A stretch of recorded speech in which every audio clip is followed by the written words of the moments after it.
Good day everyone! So today we'll dive deeply into one of the most accessible credit facilities dito nga sa Pilipinas. So ito nga yung CIMB Bank Personal Loan. So our goal is to understand kung ano nga ba yung offer, sino yung pwedeng umutang dito, at how the loan works from start to finish. So by the end of this video nga, you'll be able to explain kung ano yung key features, know the maximum at yung mga minimum loan amounts dito sa CIMB, understand eligibility and documentation requirements. Paano mag-apply? Kung sakali na interested kayo, then this video is for you nga. A personal loan from CIMB Bank is an unsecured digital loan nga. So ang ibig sabihin, wala itong collateral and intended ito for personal expenses such as yung pang-emergency, medical expenses, travel, business startup, at yung education, okay? And it operates on a fixed interest rate with scheduled monthly payments over a set period. So, yun po yung CIMB Bank. So, bakit nga pa maganda i-consider itong CIMB Bank Personal Loan? Kasi nga, it's meant for individual borrowers. So, not companies or yung sa mga organizations. So, yung loan feature nga nito and yung mga benefits, so una is unsecured digital loan ito, so wala itong collateral, make it easier and faster to apply. Meron itong fixed interest rate, so yung interest rate doesn't fluctuate every month. So, this makes your monthly payment predictable and easier to plan, di ba? So, lahat ng application at yung process via online lang siya. So, hindi mo na kailangang pumunta sa branch ng CIMB para mag-apply. This is a huge advantage today when many borrowers want fast, paperless lending. Okay? So, napaka-flexible din. You can use it for emergencies, for education nga, travel, consolidating debt, at yung business expenses.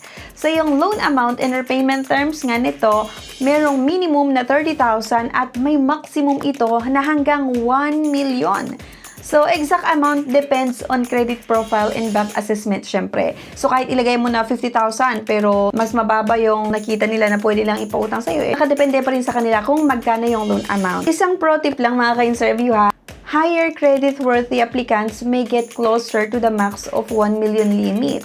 So, meron itong loan tenure na 12 months or 1 year, 24 months or 2 years, 36 months, 48 months hanggang 60 months or 5 years. So, itong CIMB Bank, nag-o-offer ng mas mahabang payment terms, mas mababa din yung interest nila. So, for example, 200,000 yung gusto mong utangin or yung loan amount, less monthly on a 60 months plan, but total interest paid will be higher than a 24 months plan. To qualify for a CIMB personal loan dito nga sa Pilipinas, basic checklist lang tayo. Must be an individual, not a corporate entity. Dapat po yung edad 21 years old and not older than 65 by loan maturity. So, must be a Philippine citizen or Filipino citizen and not a US person. Merong valid government ID syempre, mailing address, and an active mobile number. So, yung CIMB Bank, minimum gross monthly income ay 15,000 dapat. Must be employed at least 6 months. Para naman sa mga self-employed or yung mga business owner nga, must have been operating for at least 1 year naman. Merong isang valid government ID. So, ito yung mga ID na tinatanggap ha, yung driver's license, passport, PRC, SSS ID, UMID, yung COMELEC voters card, postal ID, PhilSys ID, at always check the latest list na rin on the app or official site as accepted IDs may be updated. Napakadali lang talaga umutang dito sa CIMB mga ka-interview and lalagay ko na lang din yung link sa comment section para ma-check na lang din and may route kayo mismo dito sa CIMB Bank.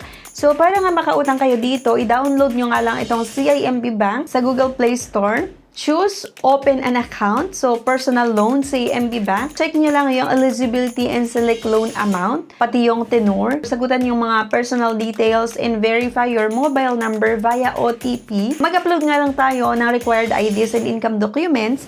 Submit and wait for review. So, usually up to 2 days yung pag-review nila. So, kung sakali na-approve yung loan application nyo, accept nyo lang yung offer and receive disbursement, di ba? So, yung mga existing customers lang, mag-login lang kayo sa app, apply for a new account. So, you can repay early, but there may be an early settlement fee. For example, 3% of unbilled amount or minimum of 300 pesos.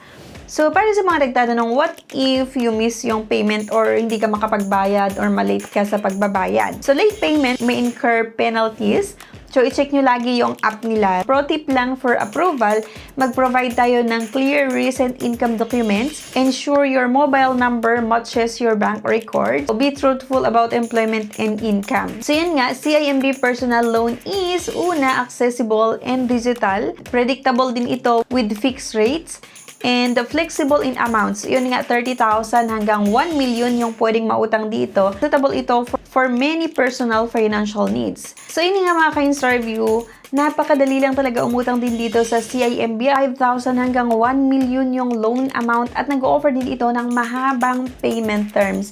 Kaya nga kung interested kayo na mag-try na umutang dito nga sa CIMB, then ilalagay ko na lang din yung link sa comment section. So, i-click nyo nga lang yung link na yan para may route kayo sa website nga nito ang CIMB. And pwede nyo subukan nga na umutang dito. Pero syempre, kailangan nyo din natandaan na yung loan amount na i-approve nitong CIMB ay nakadepende pa rin sa kanila. So, minsan, kahit nga sinasabi natin na 500,000 pesos yung gusto mong utangin, pero pagdating sa assessment nga nitong CIMB ay 300,000 pesos lang yung pwede nilang ipautang sa'yo, yun lang din talaga yung i-approve nila. So, subject for bank policy and approval pa rin yung loan amount, yung terms, kasi minsan nga kahit sabihin natin na 24 months mo gustong bayaran, pero sa tingin ni CIMB, parang kailangang bigyan kanila ng mas mahabang terms like 36 months.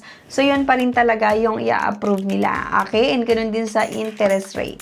So, yan lang mga ka-ins review. Sana makatulong itong quick reviews natin dito nga sa CIMB personal loan. Ito nga yung sample computation. For example nga, yung repayment date, merong total installment, yung principal, interest, total number or 3 months interest, and then rebate remarks. Okay? So, makita nyo dito sa installment 1, repayment date nga ay January 1, 2024. For example lang to ha.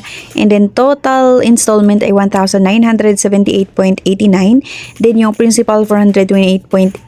Then, interest 1,550. So, mapapansin nyo dito, total 3 months interest, ayan, 4,560.57, and then rebate 556.06. So dito, 10% interest rebate for the first year of the loan credited every 3 months to the CIMB account. At ganun din dito sa second payment, third, fourth, hanggang sa 41th payment. So kung mapapansin nyo dito, ang last payment dito pang sa pinakababa ay December 1, 2027. So by the way, sample computation lang po ito ha. So ayun nga, nakadepende pa rin talaga sa CIMB kung magkano yung ibibigay sa inyo na interest. And actually, nakadepende pa rin yan din kung ilang buwan yung gustong bayaran at syempre kung magkano yung amount na gusto nyong utangin. So again, thank you for watching. Please don't forget nga to like and share nyo na rin yung video natin. Subscribe and click the bell icon dyan sa baba para maging updated kayo sa mga susunod na videos na ipapalabas nga natin dito sa aking YouTube channel. Thank you and see you sa aking next video. Bye!